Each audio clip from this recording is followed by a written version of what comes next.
Alright guys, I'm here back with a new video. In this video, I'll be doing something that I said I was going to do a while back. It's just taking me forever to do it. But we're finally here with my International Survivor winner rankings. So here we'll be ranking every winner of a English language non-US season of Survivor.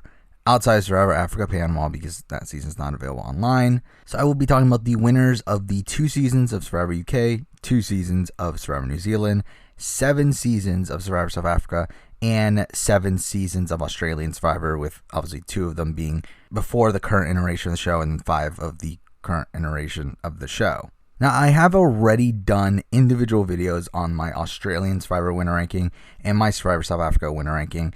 So essentially what this list is mixing those 2 lists together and then adding in the rest. So we do have 18 winners to talk about here, so let's just get right into it with number 18. So at the bottom of the list here, we have the winner of Celebrity Australian Survivor. We have Guy Leech, and to me, this is the worst winner in the history of Survivor, or at least the history of televised Survivor. And that's a spoiler for whenever I do my global winner rankings, which is another video I've talked about doing. But I mean, Guy Leech played a terrible game. I mean, to be honest, like, he didn't start off playing terribly. Like, his first few rounds was okay. He was the leader of his original group. I mean, in many ways, you can kind of look at him as like an Andrew Savage style figure, someone that was in the majority right off the bat, led his tribe. Mind you, in this season there was a swap, and he did get put into the minority on that swap due to one of his alliance members flipping on him, which you do have to fault him for not being able to keep his numbers together at that point. But then he comes into the merge really down the numbers, and he is the merge boot of the season. He's taken out right at the merge, again, just like Andrew Savage, but the difference here is that he had a chance to return to the game in what is one of the biggest travesties in the history of Survivor, probably, where the merge on this season was at the final 7. The season plays out normally up until the final 3, but then at the final 3, the 4 jury members get a chance to return to the game for some reason, and they do this challenge where Guy Leech and Justin return to the game. 2 people return at the final 3, which makes a new final 5. And the thing is, it's very easy for the original final 3 to vote out the 2 returning members here, but they don't. And a lot of that is because of Justin. We see Justin go to Imogen and Nicole and convince them to target David instead. That's really what wins the game for Guy and Justin. I mean, they essentially win the game in every scenario from this point forward after they make this move. But the thing is that Guy had almost nothing to really do with this move. I mean, he actively does nothing because there was nothing for him to really do, but it was Justin doing all the work. So again, Guy is someone that was voted out of the game, comes back, and then even when he comes back, the biggest move that's made after he comes back isn't even done by him. It's done by his closest ally that allows him to get further into the game. And then at the final 4, he does win immunity, and again is greatly benefited by this BS tiebreaker rule where the jury gets to vote out the player in the case of a tie, which is just, again, it's dumb. And that puts Guy in a very, very strong position in the final 3, where it's him, Justin, and Imogen, where if him or Justin win immunity, they're taking each other to the end. And Justin does win immunity, and I guess you have to give Guy credit for having Justin take him, but it's like, at the end of the day, that was the best move for Justin as well. So it's like, it's not really something you can really give him too much credit for, because it's not like Guy was like manipulating him to take him. It's not like a Tony Wu situation. It was like legitimately in Justin's best interest, and it's not like Guy really did much anyway to convince him of that. And then we get to the final 2, where Guy Leech wins due to essentially his tribe having the numbers on the jury. It is a 3-2 vote. For me, Guy Leech really just did nothing impressive, and was also voted out of the game and had to come back, being able to essentially skip 3 rounds of the game with no consequences. And mind, he was in Ponderosa too. That's the even dumber part, is that the jury members here were actually in Ponderosa in that time. They weren't on the edge of extinction or anything like that. They were literally in Ponderosa eating. So I mean, this is all just completely ridiculous. Guy Leech is easily the worst winner of International Survivor. Now moving on to number 17, we do have a winner that I've already talked about in a previous video, and that is the winner of Survivor South Africa Season 1. We got VANESSA. And I've talked about her game a lot in the past. Again, no real reason to really go into the ins and outs of it, but again, she was mostly a follower for a lot of the season. She was the second in command to Imzi, who was the leader of their tribe. But just like Guy, a lot of the reason why they're so low on the list is because Vanessa was voted out. Mind you, not for as long and definitely on a harder road than Guy. Where Guy, again, was in Ponderosa and everything. Vanessa at least was on an island. Also, she wasn't like the merge route. She didn't have that many tribals to skip. She only skipped one tribal. So there's that. So just based on that alone, I do think she's already better than Guy. But also, I think she pulls off a much more impressive move at the final 5 than Guy, where she is able to initially get Zane to flip on his original alliance by targeting Jacinda, then gets word from Zane that Gareth is allowing him essentially to let Jacinda go, and uses that information to go to Jacinda and blindside Gareth, who is the biggest threat in the game, a dominant force in the game. I think that's a very impressive move, and I think that's something that wins her the game, because even if Jacinda had been voted out there, she would have had to compete with Gareth in the next few challenges, and with the format of Survivor South Africa at this point, which is that the final 2 is determined by challenges, that puts Vanessa in a much worse spot, having to compete against Gareth, who had won every immunity challenge up until this point. So again, they had the shot, she was able to execute. I think that's something you have to give her credit for.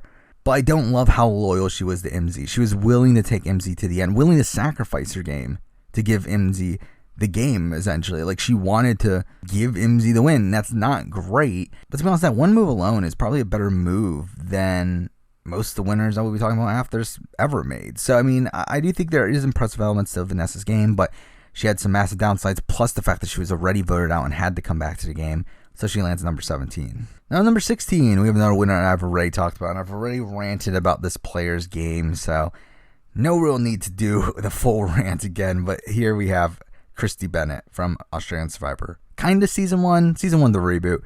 And, I mean, I think she played a terrible game. I mean, again, she's the first winner on the list here that was not voted out and had to come back to the game. And for me, I think that's really saying something. I think she played a really bad game. I think if we look at like the decisions she made throughout most of the game, I think she made the wrong call almost every single time. It really just stumbles her way to the end, and through making up pretty much complete lies about her game, she's able to win a jury vote. And I would give her more credit if I feel like she was intentionally making those lies, but I don't feel like that's the case. I feel like she genuinely believes what she was saying. It's just that what she is saying is massively incorrect. And we look at her game, I mean, she is someone that's not within the majority alliance very early on her original tribe. She's someone that's kind of on the outskirts there, has a meltdown early on, and is able to recover from that. But then we look at the moves that she makes come into the swap, where right away she turns on Rowan. And mind you, Rowan turned on Kat too, and that's bad also. But also, Kat and KRISTIE turning on Rowan is disastrously bad. That causes Rowan to be blindsided by his own idol, which puts them way down in numbers to the point where they really just can't recover through normal circumstances. And it's really through them blindsiding Andrew due to his physical weakness, and then also with Phoebe's idol play, that they get back into a somewhat decent position. But even at that point, she's about to be voted out. She's literally about to be voted out, until the twist happens where instead of a vote out, the other tribe gets to kidnap a player, and they kidnap Sue.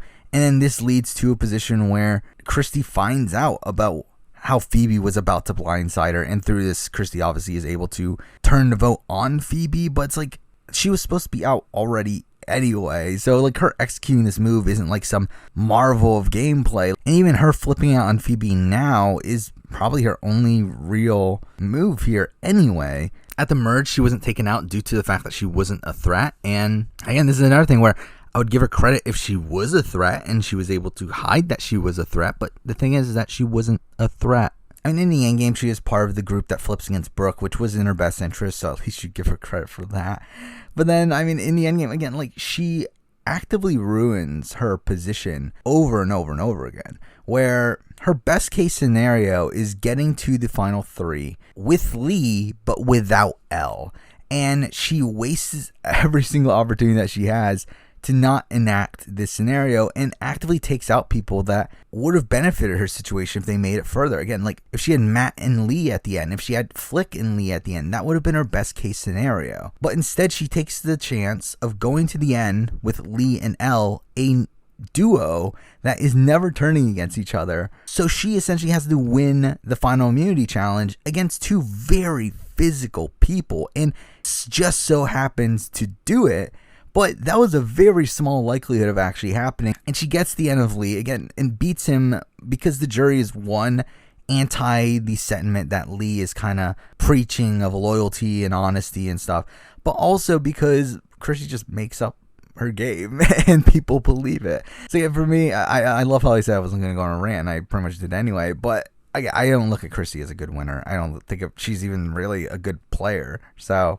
for me, lands at number 16. Number 15, we have a winner that I've always had a pretty tough time ranking. Even in my Survivor South Africa ranking video, I really didn't know what to do with her, and that is Lorette from Survivor South Africa, Malaysia. And for me, Lorette is someone that the biggest problem I have with her is I never felt like she actually was playing the game. Like, I felt like she was always doing things based off of her emotions and never really had a strategic bone in her body, never really thought about positioning, never really thought about how she was coming off to people. I mean, there are points where she gets into arguments with people, and I don't think that's a great look, but at the same time, she just had a natural likability to her. But I feel like a lot of that likability came from the fact of where she came from in her life, where she wasn't well off. She was someone that needed the money, and I feel like that's a lot of the reason why she wins. I mean, that's explicitly why we're told that she wins, where she does win in a 3-2 vote, where Angie, who is her biggest rival throughout the entire season, someone that she argues with constantly throughout the entire season, is someone that ends up giving her her jury vote over Grant, someone who is her closest ally throughout the game, because she explicitly says because Lorette needs the money more. And again, like, I think it's just very clear that's why she wins. She wins because she needed it more. I mean, if we look at how she actually played throughout the game, she should have lost. Like, no way she should have gotten Angie's vote in this situation based on the way that she treated her. And also, I mean, if we're looking at the game itself, she just played a very passive game. I don't think she really did much outside of the Angie blind side. And even there, I feel like Manla gets more of the credit than Lorette does for that move. So, I mean, for me, I really don't see much positive about Lorette. Though for me, also, she doesn't have the multitude of mistakes that KRISTIE has. So for me, she lands at 15. Number 14, I can't believe this person is actually this high. It's kind of funny to think about, but I think it is accurate. And at number 14, we have the winner of Survivor South Africa Philippines. We have Tom. And again, I just find this funny because, like, obviously a lot of people say, oh, Tom, what a terrible winner. I mean, he's essentially like Homer Simpson. What if Homer Simpson won Survivor? It's like, yeah. But I also feel like Tom had some impressive moments. I mean, yes, he's a very abrasive figure. He's someone that got into a lot of arguments, just like Lorette. He's definitely someone that didn't play optimally for most of the season, but I do think there are certain elements of his game that I do find very impressive. I mean, we look at the very beginning of his game, I think it's very impressive that he was able to build an alliance that was able to stick together right off the bat. I mean, he was going to be the first boot. I mean, Sheamus was actively targeting him, but just through his natural ability, at least right off the bat, he was able to get Annalise and Shanae to go to him and form a rebellion from that point on. And I think that is very impressive that he was able to do that. I think it's very impressive that group stuck together to go to Rocks at the next vote. I mean, again, obviously it's insane that they went to Rocks, but the fact that he had a group that was willing to go to Rocks, that was built on the foundation of trying to save him, I think is very impressive. From that point forward, I do think he plays terribly, though. I do think he ruins a lot of his relationships with the other side. I think he really starts to isolate people just due to his social mishaps. It's not really even due to gameplay reasons. It's more so just because he starts annoying people. But once he gets to the merge, I do think he makes another decent move in starting to become the second command to Werner. Like, obviously, Werner is someone that's very clearly dominating the game at this point, and I think Tom does a very good job at placating to him and becoming a second command. Mind you, maybe that's giving him too much credit, but we do see later down the road, towards the end of the season, that he's able to flip on Werner as well at the right time at the Final Four. And I do think he gets lucky that Annalise doesn't win Final Immunity, but I mean, he does win against Shanae in a pretty dominant fashion. And I think a lot of that comes back down to just his more likable nature than Jean. And overall, I do feel like Tom has higher highs in his game than the people that we've already talked about outside of Vanessa. So for me, he lands at number 14. Now, number 13, we're back to Australian Survivor. We have the winner of Australian Survivor Champions versus Contenders 1. We have Shane Gould. And I struggled with Shane Gould because this person and the next player, well, really next two players we'll be talking about, I kind of consider in the same tier. It's just a matter of how I assess their actual games. And for me, I feel like Shane might have had higher highs in her game than the next two people we'll be talking about. But I also feel like she has lower lows. I feel like Shane Gould is someone that wasn't really well integrated very early on in the game. I think she was very clearly towards the bottom of the pack on her initial champions tribe. We see that there's a point where she is going to be the next one voted out if she doesn't find an idol, and she does eventually find it, and then also wastes it after obviously the tribe decides to vote out Moana instead because she's sick. But even in that scenario, it's like Shane was the initial target. She was supposed to be going home there. So I don't find that particularly great. But I do think she does a very good job at bonding with Matt Rogers and Sharn and that side of the group to the point where she is able to enter the majority by the time of the merge. But even then, while being in the majority, she's not really even a central figure within that group. She's not really someone that's making decisions outside of the Lydia vote, where she is the first person to go to tell Matt Rogers that, hey, we should get rid of Lydia. And I do think that is something you have to give her credit for. But outside of that, not really too impressed with Shane Gould in the early merge of the game. And then when we get to the Matt Rogers blind side, she obviously loses one of her closest allies. And from that point forward, her and Sharn are essentially just fighting to survive. And from this point forward, I think Shane's game has some highs and has some lows. I think it is impressive that she was able to build that bond with Brian, which made Brian flip his vote to Sharn, which ended up causing the Fenella blindside, which was really great, which essentially saved Shane. I mean, Shane would have gone home on a revote if Brian didn't flip his votes. I think you have to give her credit for having Sharn take her to the end.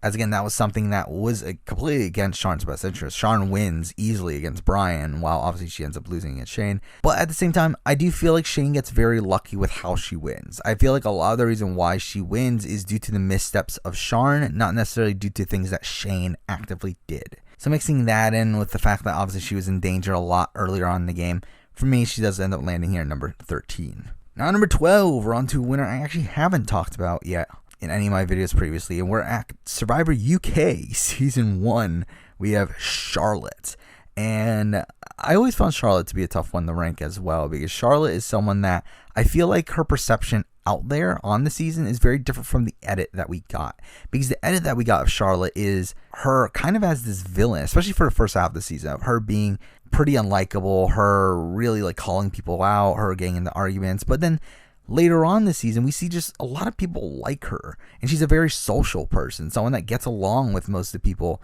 by the time they merge. And it's really weird. It's really tough to really distinguish which one is the real Charlotte.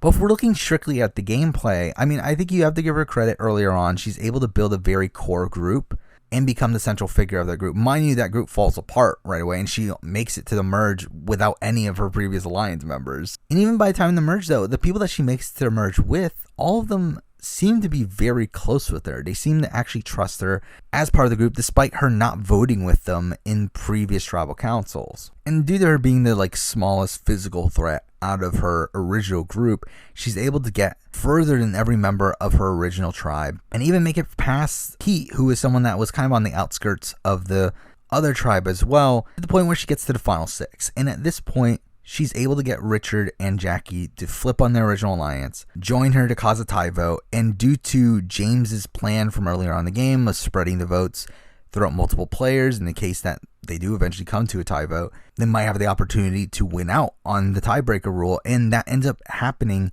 here. Though again, how much credit do you really give her for flipping over Richard and Jackie? I don't know. To be honest, I do think Richard was more of a strategic player that probably understood that was his better move from a positioning standpoint. So I do think it's more so him realizing that he can use Charlotte to move forward. But I think you have to give her a lot of credit for Final 4, where at the Final 4, it's completely against Richard's best interest to take Charlotte into the Final 3, as Charlotte is someone that very clearly has a big shot of winning a final jury vote at that point, with a lot of her alliance members being on the jury, but also is someone that has a very good likelihood, or at least a better likelihood, of winning the final immunity challenge. So the fact that Richard makes a mistake in taking Charlotte to the end is something that I think you have to give Charlotte some credit for.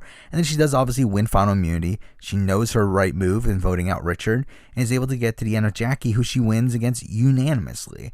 And again, I do feel like Charlotte is one that wasn't flawless. Again, she was kind of in the minority on her original tribe, despite having a very strong core group on that tribe. And I do think there are certain things that were very luck-based that really went her way, like James manipulating the tiebreaker rules and Richard being a savvy enough player this early on to realize that he can pick her up and use her as a number, and like these things that I do think are very luck-based, but at the same time, I do think she plays her part pretty well, especially post-merge. So for me, she lands at number 12. Now, number 11 is a winner I look at kind of similarly to Charlotte, not exactly the same, but at number 11 here, I have GIGI from Survivor South Africa, Santa Carolina. And GIGI was someone that had kind of a rocky start earlier on. I mean, not a terrible start. Like, she wasn't at any point like the one that was like almost going home, but she was definitely not integrated within the main alliance on her original tribe, though she's still able to scrape on by to the merge with that alliance.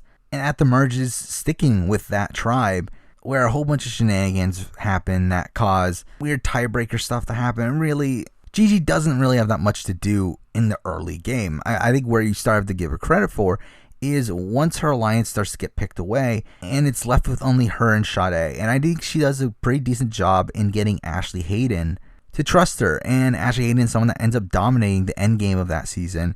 And somehow GIGI is able to get Ashley to want to take her to the end. I think that to me, that's the most impressive part about GIGI's game, is the fact that she gets Ashley to take her to the end. Someone that had much better options. I think if Ashley Hayden takes Proverb to the end, I think she wins the season.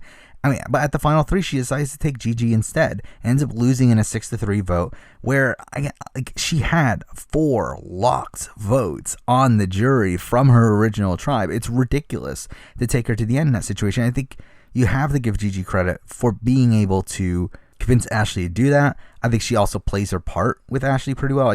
I think she manages her relationship with Ashley very well throughout the season, pretty much just doing what she wants. But that's also where it's tough for me to rank GIGI, because I mean, we just talked about Charlotte and Shane, two people who I think had more agency throughout the game than GIGI did. But I also feel like GIGI had less flaws. I feel like, as I said, I think Charlotte came off as abrasive at points, was in the minority at points, got lucky at points. While I feel like Shane also, again, was in the minority earlier on in the game, had have her competitor actively mess up for her to win the jury vote.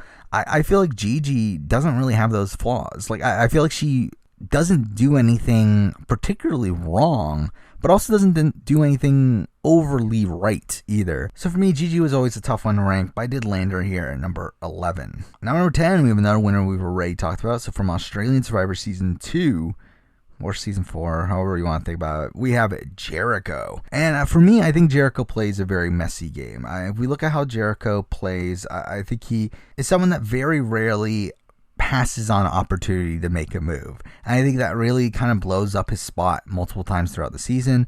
There's a time where he tries to save Mark, and that doesn't work out. There's the point where he pulls off the 3-2 vote, which is just ridiculous. But at the same time, it also ruins his position in the game, where he loses his closest allies, and Sarah and Luke immediately afterwards. But I think Jericho really excels at adapting to a situation. Again, the fact that he was able to get back within the majority alliance immediately after that, I do think it's impressive. I think you also have to give Jericho credit for building really strong bonds with certain people. I mean, it's for him to have Tara at the Final Four flip against Peter and Michelle to cause fire. I think it's something you have to give him credit for. I do think he does a terrible job in his final jury performance, but for me, Jericho is in this next tier. I mean, everyone that we have already talked about before Jericho was kind of in the bottom tier of winners for me in the grand scheme of Survivor. Jericho's the first middle tier winner that we'll talk about here. But also through that, I feel like he's at the bottom of the middle tier, because I just feel like he's such a messy player that's very tough to really rank him too much higher than this. I mean, in many ways, I look at him very similarly to how I look at Adam from Millennials vs. Gen X, in not a bad game, but a very messy one. Jericho, I think, is someone that is a very, very strong social player, and we see that throughout the season with so many times where it's clear that his bonds with people are what is saving him in the game, but his strategic missteps that occur time after time after time I think are things that really knock him down for me. He lands at number 10. And now at number 9, we're ready to, who is number 2 on my Australian Survivor winner ranking, we have Pia. And Pia, again, for me, is another mid-tier winner. Again, someone that was, for me, I look at her as a second in command. I look at her as the second in command to Janine. I think she was obviously an integral part within that alliance of her, Janine, Abby. But I do think it was Janine that was very clearly taking the charge. Like, if she got to the end with Janine, I think Janine very clearly wins. So I do think in many ways, she is kind of lucky to the point that her alliance did get turned on, and Janine does get taken out to the point where she is the final member surviving at the final 5. Though also at the same time, I mean, that put her in a really terrible position to where she had to be saved by Luke. Where if Luke didn't have that advantage, she more than likely goes home there, which I don't think is particularly great. But I do think after she survives that round, I do think she plays the rest of the game pretty well. I mean, she obviously flips on Luke at the final 4, which I think is something that she obviously had to do. And then she comes into the final 3, where she's able to convince Baden to take her to the end over Harry, who Baden had been more aligned with throughout the season, which I think you have to give Pia credit for. And again, I think one of the biggest strengths of Pia, I do think, is her social game. I think it's very clear that she was a very well-liked presence out there and a very well-respected presence out there. However, I do think there are things that she got lucky by. Again, I don't think she wins in the end against Luke. I don't think she wins in the end against Harry. Maybe she wins against Abby, but really, I think her only guarantee win in the end is against Baden. And yes, she was able to get that to happen, but I do think there was some luck obviously playing there of her getting to the end in that scenario where obviously Harry didn't win immunity at the final 3. She had luck in the fact that Luke didn't go on a full winning streak. So I do think it is a minor knock that she only wins against Baden out of those endgame competitors. I also feel like she was someone that was in danger earlier on in the game, though again, she saves herself through social bonds, which I think you have to give her credit for. But she was definitely someone that was poised to be an early boot earlier on as well. So that's a minor knock as well. And for me, Pia is just someone that I think there are signs towards like an upper middle tier win, but there's just like some massive knocks against her for me with that final 5 round where she's saved by Luke being a massive one there. So she kind of ends up landing as a lower middle tier winner, landing at number 9. Now, number 8, we're back to Survivor South Africa. We have the winner of Survivor South Africa, Maldives. We have HYKIE. And HYKIE's another tough one to rank because I think HYKIE had the potential to play an extremely dominant game. Like, I think HYKIE's someone that's definitely probably a better player than he is a winner. Because I do think his winning game is very sloppy, especially in the pre-merge. I mean, his pre-merge game is really terrible, where he essentially goes back and forth between being blindsided and back in the majority like every other vote, where essentially Taejon is dictating how that tribe plays out, where Taejon is in the middle and he keeps on flipping back and forth, and HYKIE just is allowing him to do that. Yes, he's upset after Taejon flips, but he's still like, okay, yeah, but you're doing my thing this time, right? And it's like, I don't think that's particularly great. The fact that he kept on getting flipped on earlier on in the game. However, once he gets to merge, I do think he starts to play pretty well. And once he blindsides Taejon, he really dominates the game from that point forward. I do find fault with him, keep on preaching this honesty, loyalty card when he very clearly was playing the game. I think that had a lot to do with him trying to control his public perception, with him being an actor and all that stuff, but still, it is really annoying. I also don't love how he essentially gives up at the final 3. At the final 3, Let's Go wins final immunity, and he's just like, is kind of resigned to the fact that Let's Go is going to vote him out, only for Let's Go to not vote him out due to her having this warped perception of how a jury works.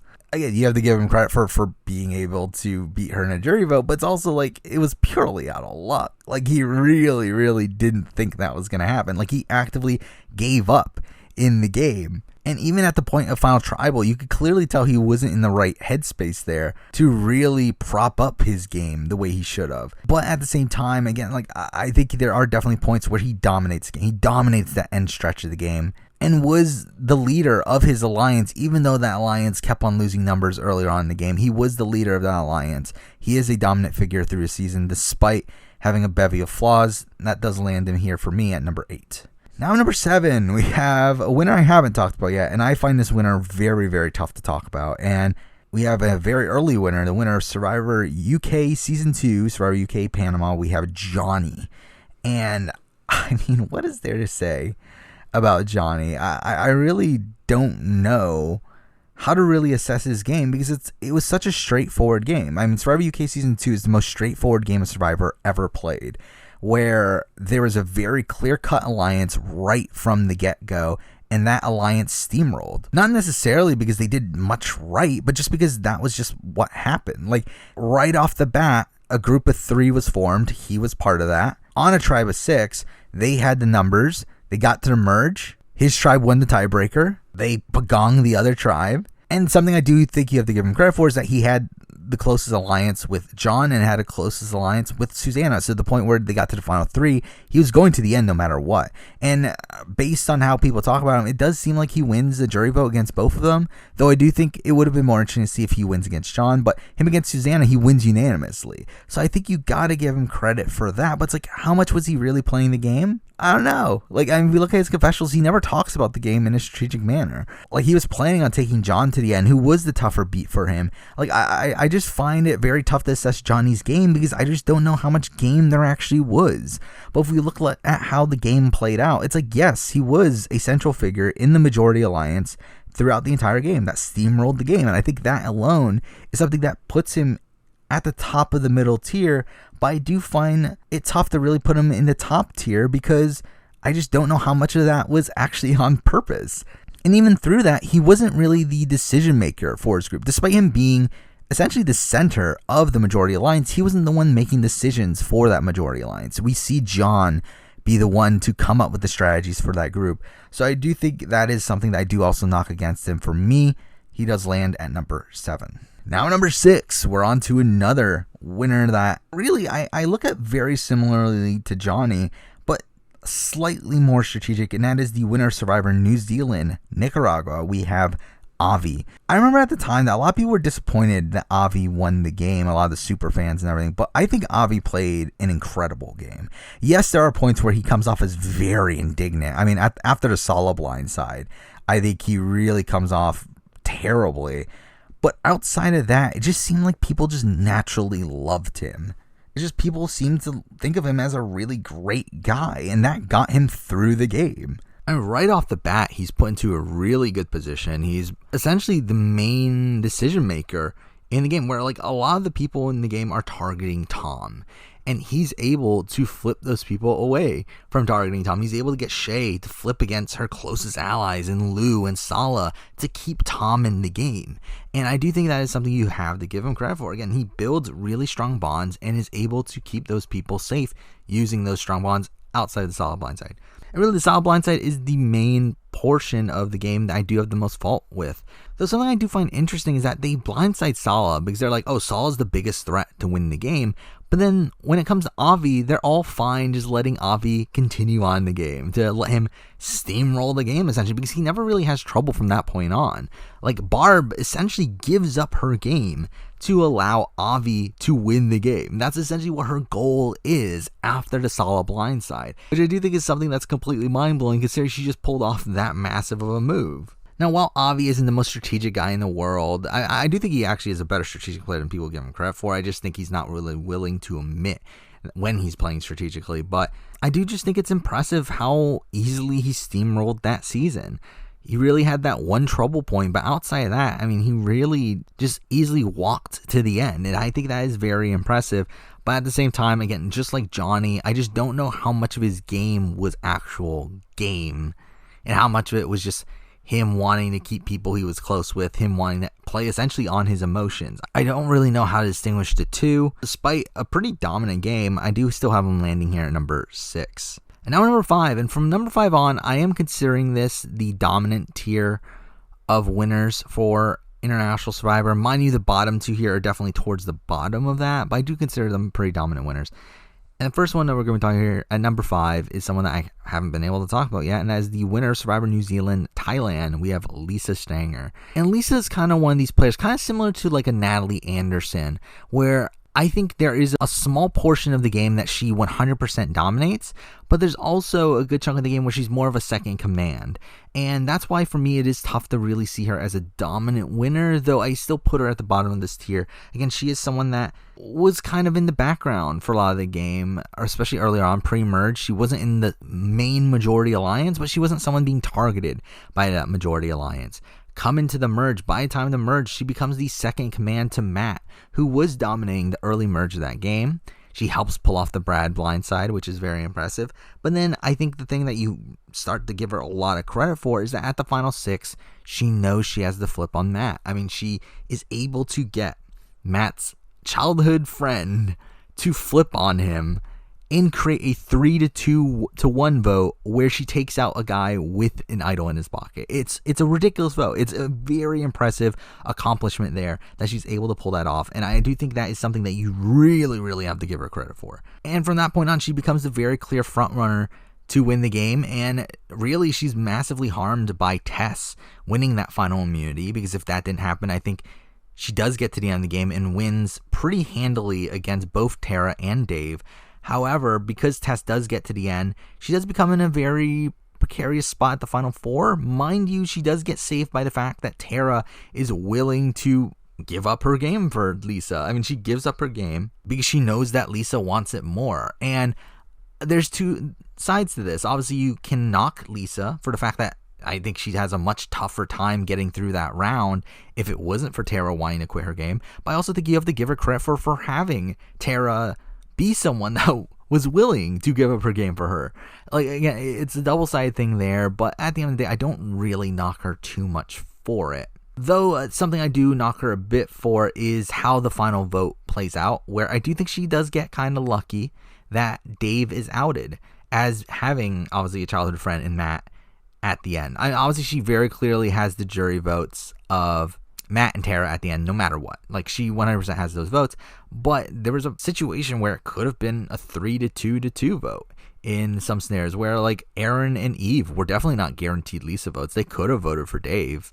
But by all this being outed, and also I think Aaron probably being more of a strategic thinker and him realizing the scenario that was going to happen, him rather having Lisa win the game than Tess, I do think Lisa wins the game through that. But I do think there is some luck involved in how that jury played out. But, I mean, still, I think Lisa played a very impressive game. While she wasn't super out in front early on, she was never being targeted. She was never someone that was ever really in danger in the game at all until the very end.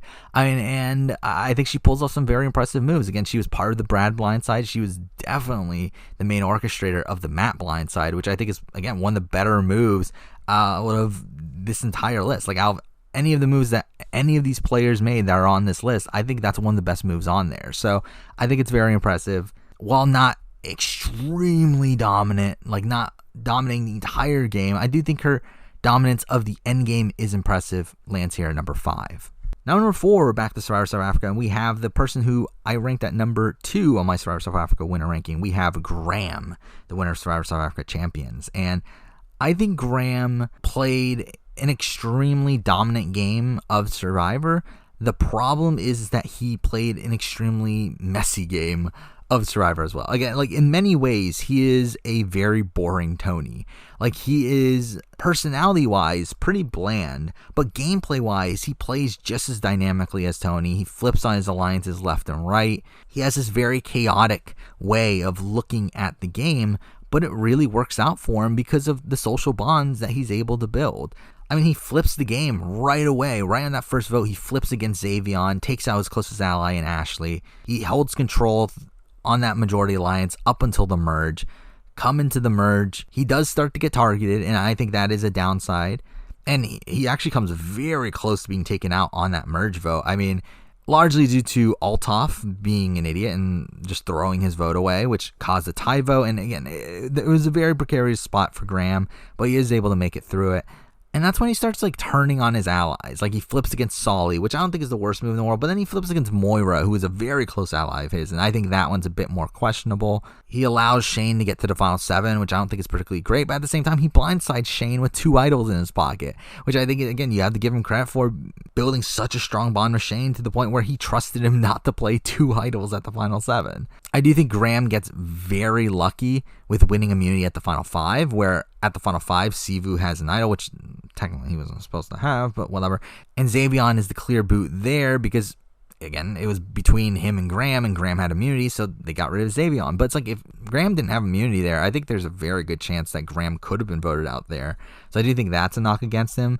But again, like, I really just love his gameplay style. It's a very dynamic way of playing the game. He originally had a final 3 alliance, him, Althoff, Moira, and was very quickly able to build a new 3 of him, David, Xavion, once he realized that Moira and Althoff weren't to be trusted. And was able to take them out in a way where they still wanted to vote for him at the end. I think his end game is very wonky. His last 2 rounds are a complete disaster. I mean, the final 4 where he takes Sivu to the end is terrible over David. David's someone who would have never gotten a jury vote over him. Like, I think that was just a terrible move, and one that was largely made just due to Graham not knowing what was going on. And I do think that is one of the bigger knocks against his game, is those final couple rounds. But everything before those final few rounds, I think, is extremely impressive. So for me, he lands at number 4. Now at number 3, we're back to Australian Survivor. And really for me, these top 3 winners are the 3 truly dominant wins in international Survivor history. Again, like Graham, Lisa, I mean, yes, they're in the dominant tier, but I do feel like they have enough faults in their game to where I don't really look at them as fully dominant winners. But these top 3, I look at as 3 of the best wins in the history of Survivor. And at number 3, the winner of Australian Survivor All-Stars, we have David. And I see people talk about David as the best winner in international Survivor history, and I don't see that.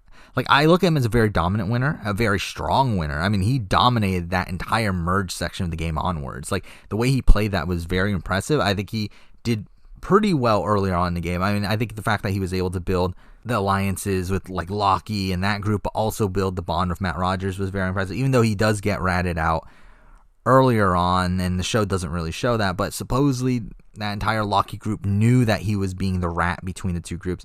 I don't think that's great. I also don't like how once we get to the swap that he's blindsided at that initial Phoebe vote. That's not great. And I don't think he treats Phoebe particularly well on her way out either. However, again, he is a dominant force on that season. I mean, from the merge on, extremely dominant. Even right before the merge, like pretty much from the Phoebe boot, the actual Phoebe boot on, he dominates the season. He's able to build a bond with Moana and get her side to essentially follow him. I mean, he's able to build such a strong bond with Tarzan to where Tarzan is willing to take him to the end and lose against him.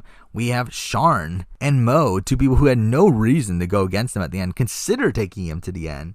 I don't love the Zach vote. I think that was something that was definitely a knock against him, but not really one that's enough to really detract from his dominance as a whole.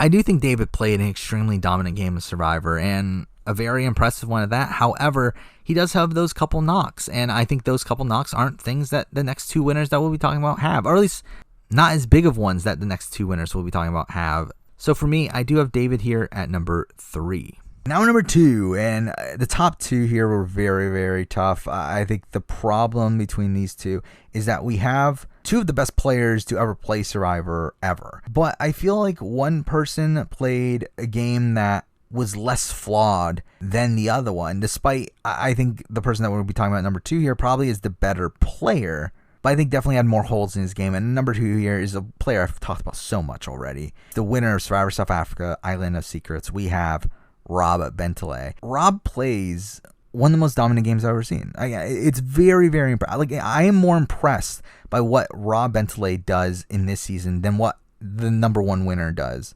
on their season, despite them also playing a very dominant game, very impressive game. But I think the problem with Rob Bentele is that I think his end game is very faulty. I think if we look at the beginning of his game, I mean, he creates that majority alliance very early on with him, Steffi, Nicole, and Nathan, and they dominate the early portion of the game. They're able to get an idol from Paul, which is just ridiculous. But I think he is in a lot of trouble coming to the swap. In the swap, he's not put in a good position, but then again, like, he wins the challenges to get through that. At the second swap, he does take control once again, gets Rocco out, and then come into the merge. He is the main figure within that majority alliance. He is the central figure and is able to dictate the action moving forward. Though there are points where a lot of people are starting to target him. There are points where he is targeted as a massive threat, but is able to get through it due to his relationships with Darao, with Mike, with Nicole, these people who are able to track the votes away from him. He comes up with that lie about the island. He creates that lie about the Island of Secrets where he creates this power that makes it so he can see other people's votes, which makes no sense, but he's able to get Mike to believe it to stop Mike from wanting to blindside him. But I think the biggest holes for me with his game come at the final 5. I think that final 5 round is very, very sloppy, where I think if it wasn't for Nicole deciding to flip against Steffi, I think there's a very good likelihood that Rob goes out there with an idol in his pocket. Or technically around his neck, because that was the plan. Again, like, without playing his idol, which is dumb on the final round of the game. Like, I do think that is a very iffy spot. And I do think there's also an element of Rob winning out. Because obviously, I mean, at Final 5, he wasn't going home anyway because he won immunity. But I think if he hadn't won immunity, all these things wouldn't have come together to where he was safe. I think he does need that immunity at Final 5 to stay in the game. Because I think without that, he would have went out in disastrous fashion. I also feel like his final jury performance was pretty bad for a lot of it. I think he does a great final jury speech. Like, his final speech is fantastic, but I think everything before that is pretty poor. And I think that really gives Nicole the runway to steal some votes from him to the point where he only wins in a 6-4 vote. Like, it's very, very close. So, I mean, I think there are definitely flaws against him. Though, again, his highs are really high. His Eye on the Secrets lie, his relations with Darao and Nicole, and dominating the entirety of the game. He has very high highs, but also those lows are bigger lows than what I have for my number 1 winner. So for me, Rob Bentele lands here at number 2. Now number 1. It's a winner that, like, to be honest, when coming into this list, I had this one at number 3, and the more I thought about it, I just really didn't feel like there's much to really knock against him. Like, as much as I am probably more impressed by the wins of the people I put in number 2 and 3, I do feel like this person played a near flawless game of Survivor, and that is the winner of Australian Survivor 2002, Rob Dixon. And I've talked about in the past how much I love Rob Dixon as a winner, but I've never really been able to talk about his game.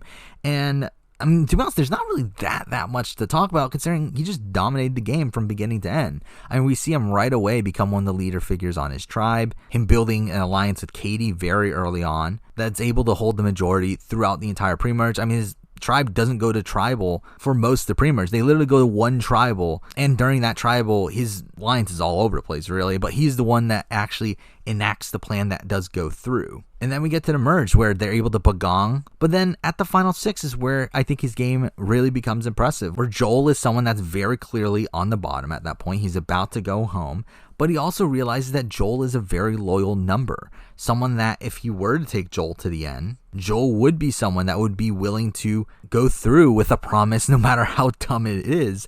So he makes a deal with Joel saying that if you get past this round, you will throw the final immunity to me. And it happens. This actually happens, which is just mind-blowing. He causes a tie at the final 6, and through the tiebreaker rules, Jane ends up going home. They hold the numbers for the next 2 rounds. He takes out Sophie, takes out Katie. I do think one of the bigger flaws in his game, though, is how he manages Katie. I do think he manages Katie pretty poorly, and that definitely causes him to lose her jury vote at the end. But outside of that, I mean, the fact that he gets Joel to throw final immunity to him to where he votes out Joel, and Joel knows this coming into it, is just completely ridiculous. It's ridiculous that this is the thing that happened. Like, he literally got someone to just throw away their game at the end. Mind you, does Joel win if he gets to the end? Probably not. Like, I don't see how Joel... I mean, if Joel wins at the end, it really is a travesty anyway. But still, for him to be still willing to just give up any chance of that is ridiculous. And I think Rob Dixon, again, played an extremely dominant game, one of the most dominant games in the history of Survivor. To me, he is a better version of Tom Westman. I mean, a lot of people praise how dominant of a game Tom Westman had. I feel like Tom Westman had moments here and there where he was in a lot more danger than Rob Dixon ever was. I think Rob Dixon played an extremely dominant game. So for me, Rob Dixon is going to end up being number 1 on my winner ranking. And like, again, Rob just had no trouble throughout the entirety of the game, but not in a way where like Johnny from Survivor UK Season 2 had, where like Johnny just played the natural course of the season, got to the end and won unanimously. Rob actively did things to get himself in the positions that he needed to be to get himself to the end in a winning position. I do look at him as one of the most dominant winners to ever play Survivor. I look at him as one of the best players to ever play Survivor. For me, lands here at number 1. So there we go. That is my list, my winner ranking for International Survivor. Again, some last second changes there that I did not originally plan on having Rob Dixon at number 1, but I do feel like the more I think about it, the more I do feel like that is what needs to be. Like, I think he did play the least flawed winning game in the history of International Survivor. So yeah, eventually I would like to do a global Survivor winner ranking. I don't know when I'm going to get around to it. It will happen eventually. I know it will happen. It's just, I don't know when. And it'll take a lot of time. It will take forever, but it's going to happen. Same thing goes with season ranking for the same thing. So stay tuned for those in the future. Obviously, I do plan on covering International Survivor when all that stuff gets back and running, whenever that happens as well, so stay tuned for that. But for now, that's the video. Thank you for watching.